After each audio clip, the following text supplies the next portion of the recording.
Welcome everyone to the Green Day Rock Band review. I'm very excited about this. It's my favorite band, my favorite rhythm game series, and all around a very fun experience to play this game all the way through again. And you also might be wondering, why am I reviewing this first rather than say Rock Band 1 or maybe even Rock Band 2 and 1 in like the same video? It's mainly because I wanted to get this out before 2024 was over, because this is the anniversary of all albums in the game. 30th anniversary of Dookie, 20th anniversary of American Idiot, and the 15th anniversary of 21st Century Breakdown. So I figured, why not? And they're also on the Saviors tour, so it's pretty much a quadruple whammy, this video. And I figured this is the less covered of the two band-based Rock Band games, so I wanted to give this game its spotlight. With all that out of the way, let's get into it. So it's the middle of the new decade, June 2010. And Harmonix is hot off the heels of releasing a bunch of games in 2009. Better track record than Guitar Hero, considering that Activision was literally running that franchise into the ground. But 3 games this year, including this one, which it's about the same fanfare as the Beatles Rock Band, except the difference with this one is it's a band that's still alive. With this one, it's sort of a snapshot of their career up until 21st Century Breakdown. Which, thank goodness, because this was released when the trilogy was coming out. But anyways, so this has 3 full albums. Or, quote-unquote, full albums. Dookie, American Idiot, and 21st Century Breakdown. And I say, quote-unquote, because 21st Century Breakdown on disc is not completed. If you had Rock Band 2 and you bought DLC for it, you might have noticed that there was about 6 songs missing in the game's set list, because if you actually bought the DLC for Rock Band 2 and you bought Green Day Rock Band, you would actually be able to carry your DLC over to Green Day Rock Band. Or if you bought Green Day Rock Band Plus, which is a quote-unquote deluxe edition they offered, you would just get a free download code. Or, not free, but like a download code included with your game that has the DLC tracks on it, therefore giving you the full experience. Which these songs also have their own like exclusive unlockables, and they actually have exclusive performances too. They fully mocapped and made new performances for these DLCs specifically. It's pretty cool that they did this. Nowadays, you wouldn't see any company do this for their games. So obviously, we're going to be covering the game, but I want to go over a little development history, especially since we're talking about the set list right now. Obviously, full Dookie album, minus All By Myself, which I'm actually kind of sad they didn't include that, because it would have been cool to get like a secret.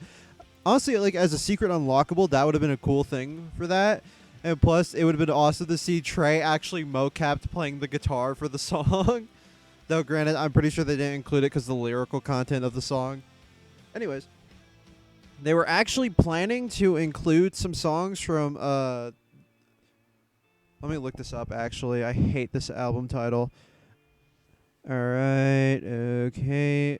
Ooh, where is it? 1039 Smoothed Out Slappy Hours and Kerplunk were actually originally planned to be a part of the game, but they couldn't include them because the master tapes do exist, but Trey Cool has said in the interview that the tapes are actually too damaged and old to be processed the way Harmonix does, which I find kind of BS, because they did like sort of bootleg stem some of the songs in this game, like Chump, for example. If you miss a note, it will start sounding radio-y and staticky, as if they like DIY'd the stems for it. So I'm just wondering why, like, obviously because they wanted to include Dookie full albums for the experience, but like if you could do that for Chump, you could at least do that for like 3 songs from each of those albums if you really wanted to. I'm going to try to split this video up into reviewing each section of the game. So like we're going to start off with the Warehouse and Dookie, then we're going to go to the Milton Keynes, which includes Insomniac, Nimrod, and Warning as like bonus tracks, because they sort of try to do the Bullet in a Bible set, and the full American Idiot album, and then we're going to do the Fox Either with 21st Century Breakdown. And now with that, let's get on to looking into the game.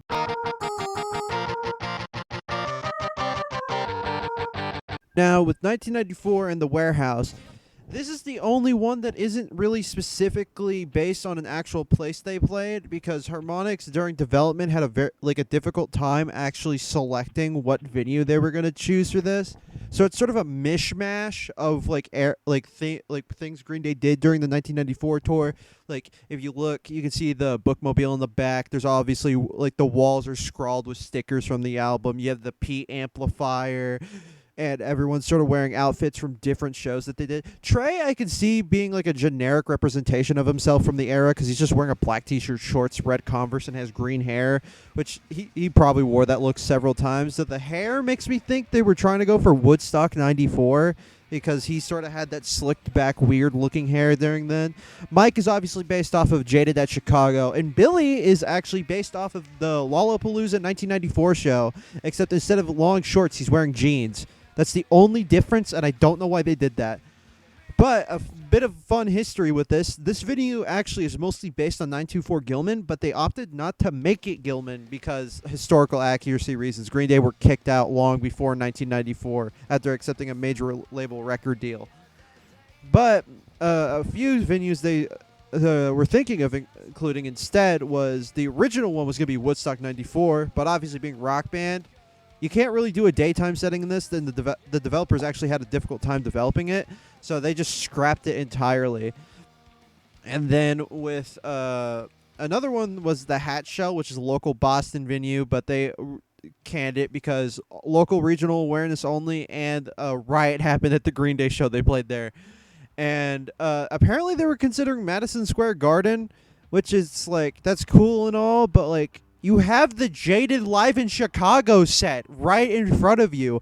You have that set right there, right for the picking. It's an indoor venue. It's significant to Green Day fans to the point where the final unlock for this game is the She performance from that concert. They could have just used that one, and they performed most of Dookie at that set anyway, so you would have had it in the bag with that. Anyways, let's get on to looking at the track selection, which is just the entire album. As you could expect, an album named Dookie, ironically, is filled with good songs. With this venue, and all venues actually, they're really good about their details. Like, if you play FOD, Trey will get up from his drum set because he's not playing anything for the first half of the song. And if you play Chump in Longview, you'll notice that Chump actually ends with the start of Longview because they're the only albums on Dookie that actually have a transition into each other. And speaking of the animations, the band did not actually provide mocap for this game. Same thing with Beatles Rock Band, except the Beatles Rock Band, John died like 20 years ago at this point. But yeah, they actually got mocap actors instead of the actual band to do the animations, which I can get, especially for the earlier eras of Green Day, because like you can't have Billy just yanking his head around like he was in 1994 and 2010. But the band actually did provide reference videos, and the Harmonix team did use like concert footage and other things to get to show the mocap actors what to do. And for mocap actors, they did get it pretty close, but as I'm a diehard Green Day fan, I could tell it's not the actual band, but they get pretty damn close with it. It's awesome. So the bad side to that is we never got DLC for this game aside from the tracks that came out before, because obviously they came out before Green Day Rock Band, so they were able to make the animations while developing the game, which makes me wonder. I'm going to have a little segment at the end of this video with like dream track packs, so that's going to be fun to talk about. And then we go to 2005 with the Milton Keynes Bullet in a Bible concert. And with the playlist for this one, it's kind of funny to me because they sort of pseudo recreate the set that they did at the actual concert and then just put in songs that weren't ever played at that show. Like Warning was never played. Jaded was never played, if I am correct. And Geek Stink Breath wasn't played either, but they just made it this venue, I guess for simplicity's sake, even though some of the songs weren't even played. Hell, I don't even think they played American Idiot in its entirety at any of the shows they did at Milton Keynes, ironically enough. But it's sort of like a pseudo Bullet in a Bible set, which honestly is cool to see that they did more songs. Like, obviously, they're going to do the full album. So it's sort of like a what-if scenario if they played these songs at Milton Keynes almost. So I will say with the mocap here, with the songs they actually did play, it's honestly pretty accurate to what happened at the show. So I will give them credit for that. And obviously, the stage, you can tell, is scaled down, and a lot of like stage effects that they actually did at the concert don't happen. Like during American Idiot, when the pyro goes off, the banners don't fall, which obviously that would probably have been taxing on 360 hardware, so they're not gonna do that. But I do find it kind of funny looking at the stage and then looking at the actual concert. Like, oh my god, it looks like a toy set compared to the actual stage that in real life. And obviously the outfits are just the outfits from that concert too, which they did a really good job recreating the outfits they actually wore at these concerts. Harmonix is great at attention to detail, especially when they have to focus on it with like Beatles Rock Band and Green Day Rock Band. Time to do a little tangent on gameplay again. So at this point you're playing the game, you might notice you unlock challenges for every set that you do. And what these could be is like playing, 3 songs. Well, actually, most of them are just playing 3 songs to unlock a video. But you also get full album challenges. So, obviously, 1994 Dookie Full Album Challenge. 2005 American Idiot Full Album Challenge. And then the Fox Theater, if you have all the DLC, that's how you unlock the 21st Century Breakdown Full Album Challenge. But yeah, most of my time is spent in this set because I love replaying the American Idiot songs. My only gripe is almost half of the songs are fused together, which I understand that's probably how the master tapes were made. But good lord, why do I gotta play We Are the Waiting just to play Saint Jimmy? Or why, if I want to play Give Me Novocaine, I have to play She's a Rebel? Like, literally the 2 songs that actually transition into each other, Holiday and Boulevard of Broken Dreams, are separated in this playlist. This is a tangent about American Idiot now in general. Not to mention, on streaming services, those songs were also fused together, including Holiday and Boulevard, which were fused. Granted, you also had the singles versions, so you had that to listen to separately. But only with the 20th anniversary edition are they actually separating the tracks one by one. It took them the CD, I'm pretty sure, has them all separated, but with like the digital releases, it took them like a decade to actually do it. Now with that,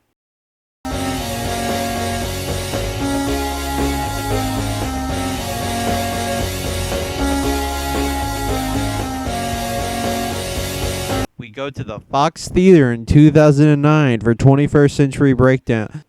Which I wonder why they chose this show specifically. I'm guessing because it was the only one that actually has reference footage.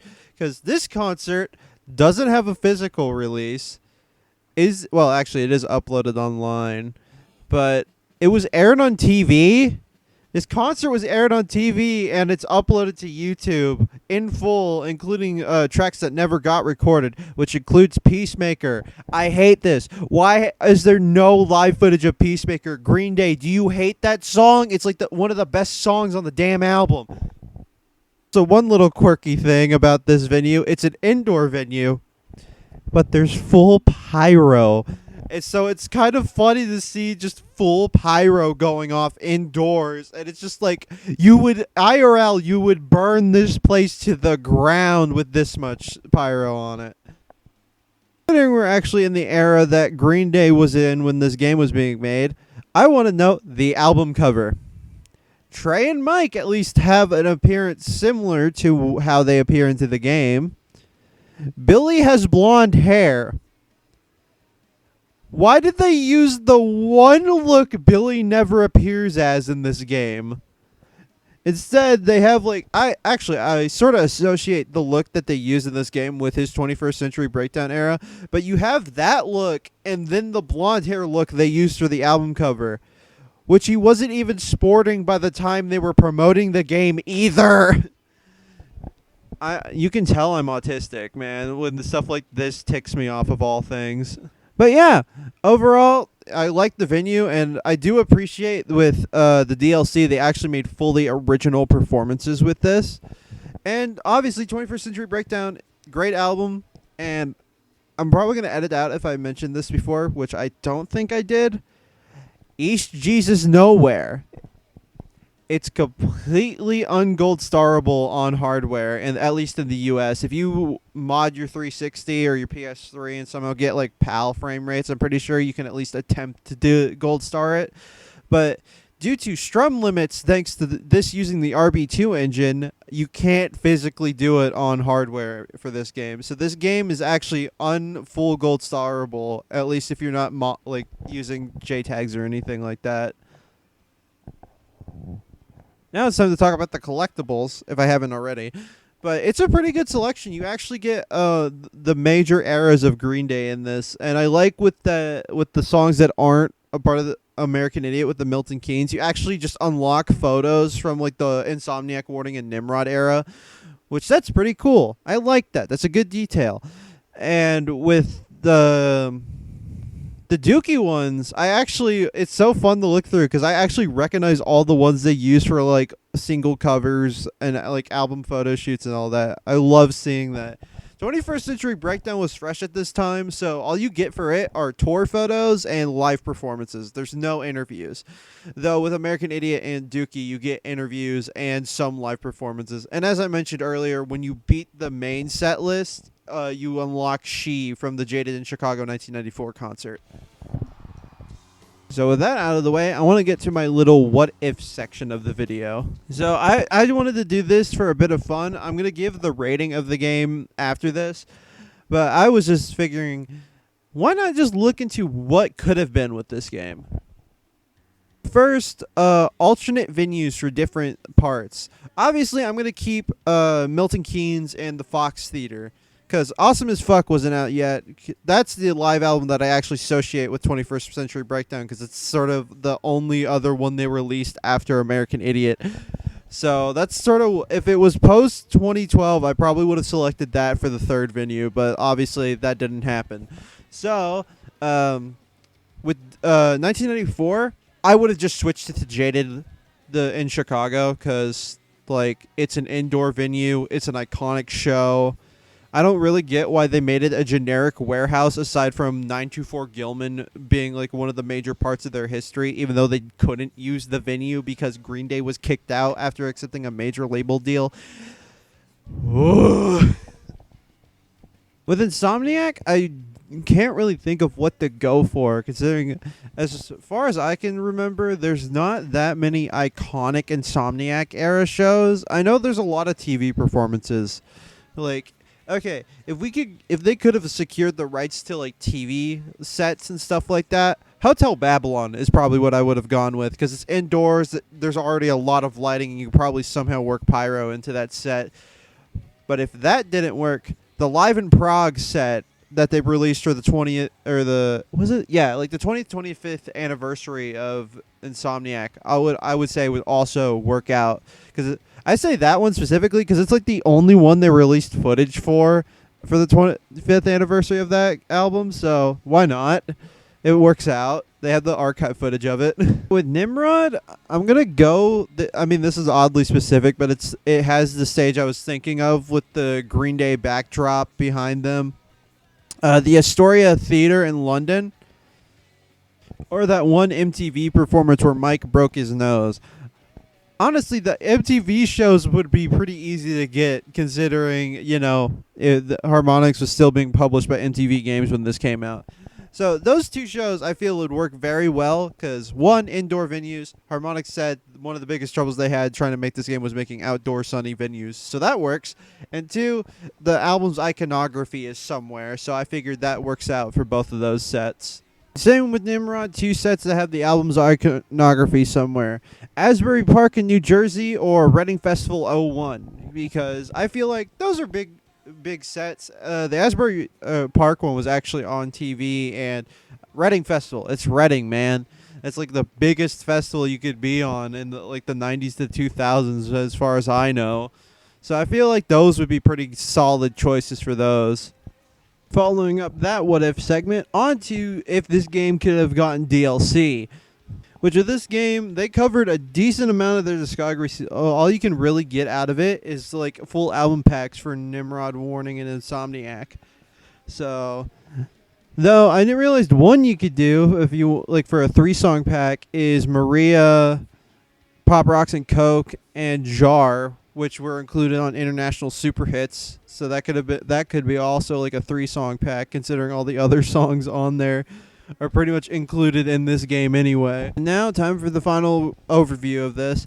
Honestly, this game is really good, though it does lack a lot of what like the Beatles Rock Band had, in terms of like HUD, just extra little details, considering most of the HUD from this game is just ported from Rock Band 2, at least in gameplay, and I hate that because I love how the menus and loading screens are designed. I wish they gave this game its own unique in-game HUD instead of using Rock Band 2's, because if they put that art direction towards the HUD and stuff, it would have ruled. And I'm kind of disappointed that the pause screen is just Billy's Guns N' Roses, like the Beretta with the rose, which is like the Guns N' Roses patch. Kind of disappointed that the loading screen is just a stock image of that. But what this game lacks in details, the gameplay is fun, especially with a lot of the charts that they have here. Guitar is relatively easy. Bass will kick your ass, at least in the Dookie era. And oh my god, they weren't lying when they said, oh, the drums would kick your ass in this game. This was one of my first Rock Band experiences too, because my first game was Rock Band 2. Then I think I played Rock Band 4, then this one, because I didn't get back into Rock Band until like after the Xbox One was out. But God, this game kicks your ass on drums. And this was actually the first game I think I learned how to play on hard and expert. So this game has a lot of history for me. Hell, I have the entire set list except for Brain Stew Jaded and East Jesus Nowhere Gold Starred. So, hell yeah. So yeah, overall rating on this game, I'd give it a decent 7 out of 10. It's not like a perfect Rock Band game or just a perfect game in general, but it's a very enjoyable experience, and you get extra out of it if you like Green Day, because obviously it's a band-based Green Day game. What do you expect? But yeah, no, I would highly recommend this, at least if you're already into Rock Band or like Green Day and want to get started with rhythm games. This is a pretty decent place to look into. So yeah, like the video if you liked it. Please, I put a lot of effort into this. Please subscribe if you want to, and I am out.